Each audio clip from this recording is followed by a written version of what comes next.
नमस्कार दोस्तों, मैं हूं सुरेश वाधवा। इस वीडियो में मैं आपके सामने बहुत ही इंटरेस्टिंग चौंकाने वाले कुछ फैक्ट्स रखूंगा। हमारे देश में जितनी भी संस्थाएं हैं, लेट्स एज्यूम हमारे देश में 2 लाख संस्थाएं हैं जिनके पास 12 ABATG का रजिस्ट्रेशन है। तो मैं आपको दावे से कह सकता हूं, इन 2 लाख संस्थाओं के 12 ABATG के रजिस्ट्रेशन असेसमेंट ईयर 2022-23 से लेकर असेसमेंट ईयर 2026-27 तक वैलिड हैं। क्योंकि 12 ABATG के रजिस्ट्रेशन अब परपिचुअल नहीं होते।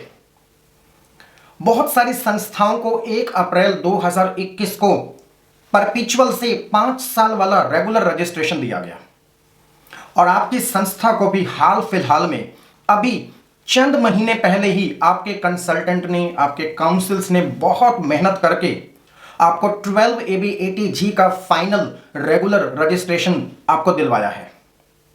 अब आप तो सोचे बैठे हैं कि हमारे पास 12 ABATG का रजिस्ट्रेशन हमारे कंसल्टेंट्स अभी 2, 4, 5 महीने पहले ही हमारे कंसल्टेंट्स लेके आए हैं, तो हमें तो अभी 4-5 साल पड़े हैं। लेकिन रुकिए, ऐसा बिल्कुल भी नहीं है। मेरी आज ही आपको सिफारिश है कि आप अपने फाइनल रेगुलर सेक्शन 12 AB और ATG के रजिस्ट्रेशन का अभी के अभी आप प्रिंट आउट निकाल के पढ़ें। उसके पॉइंट नंबर 8 पे साफ साफ लिखा हुआ है कि ये असेसमेंट ईयर 2022-23 से लेकर असेसमेंट ईयर 2026-27 तक वैलिड है। यानी कि आपका 12 ABATG का रजिस्ट्रेशन 31 मार्च 2026 को एक्सपायर हो जाएगा। अब फिर से आपने वही गलती नहीं करनी है कि हमने लेट एप्लीकेशन फाइल की। एप्लीकेशन फाइल करने से लगी हजारों NGOs ने पिछले 2-3 सालों में लेट एप्लीकेशन फाइल की और इनकम टैक्स डिपार्टमेंट ने पहली दृष्टि में ही इनके 12 ABATG की रजिस्ट्रेशन की एप्लीकेशंस को रिजेक्ट कर दिया था। सबसे पहले आपको समझना होगा कि अभी अभी आपके कंसल्टेंट जो 2, 4, 5 महीने पहले आपको फाइनल 12 ABATG का रजिस्ट्रेशन लेकर आए हैं, इन 5 सालों के वैलिडिटी पीरियड में से 3 से 4 साल तो ऑलरेडी एक्सपायर हो चुके थे। मैं आपसे एक बहुत ही इंटरेस्टिंग केस शेयर करूंगा। अभी अभी हाल फिलहाल में ही हमारे एक NGO क्लाइंट को असेसमेंट ईयर 2021-22 से लेकर असेसमेंट ईयर 2025-26 तक 5 सालों की वैलिडिटी वाला 12 ABATG का रजिस्ट्रेशन मिला है। कब मिला है, बहुत ध्यान से समझिएगा। ये मिला है 30 अगस्त 2024 को। असेसमेंट ईयर 2021-22 से लेकर असेसमेंट ईयर 2025-26 तक। यानी कि ये रजिस्ट्रेशन जो 5 सालों के लिए कहने को मिला है, ये 31 मार्च 2025 को एक्सपायर होने वाला है। अब कानूनन जब आपका 12 ABATG एक्सपायर होने वाला होता है, उसके कम से कम 6 महीने पहले आपको 12 ABATG का रजिस्ट्रेशन दोबारा अप्लाई करना होता है फॉर्म नंबर 10AB पर। इस केस के फैक्ट्स क्या हैं? 30 अगस्त 2024 को आपको 5 सालों की वैलिडिटी वाला 12 ABATG का रजिस्ट्रेशन मिला है और 30 सितंबर 2024 को ही इस NGO ने दोबारा अगले 5 सालों के लिए अप्लाई कर दिया है 12 ABATG का रजिस्ट्रेशन। तो कई बार हालात ऐसे हो जाते हैं।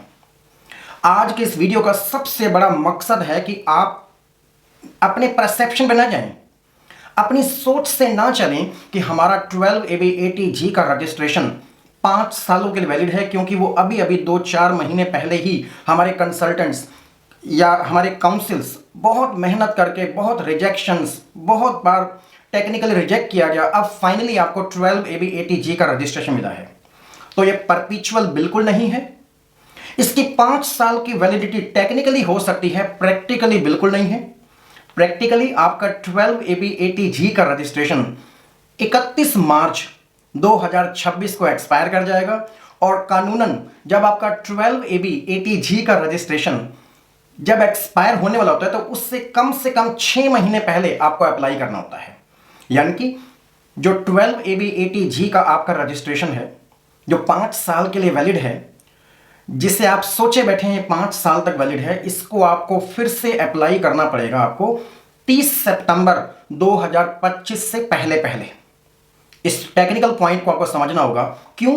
क्योंकि अभी जो आपको 12AB80G का रजिस्ट्रेशन मिला है उसके 3-4 साल तो पहले ही जा चुके हैं टेक्निकली, क्योंकि फाइनल रजिस्ट्रेशन, रेगुलर रजिस्ट्रेशन आपको ग्रांट किया जाता है उसी दिन से जिस दिन से आपको पहली बार प्रोविजनल रजिस्ट्रेशन ग्रांट किया गया था। तो इस वीडियो के माध्यम से एक ही पॉइंट मैं आप तक पहुंचाना चाहता हूं कि हमारे देश भर की संस्थाओं के, लाखों संस्थाओं के जितने भी 12AB80G के रजिस्ट्रेशन हैं ये 31 मार्च 2026 को एक्सपायर कर जाएंगे।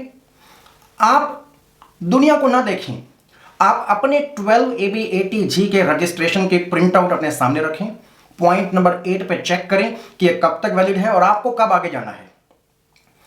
जैसे ही हमारा कंसल्टेंट हमें 12AB80G का रजिस्ट्रेशन लाके देता है तो हम मन से बहुत शांत हो जाते हैं कि चलिए आ गया है, अच्छा हुआ। हम कभी भी अपने 12AB80G के रजिस्ट्रेशन को प्रिंट आउट लेके नहीं पढ़ते।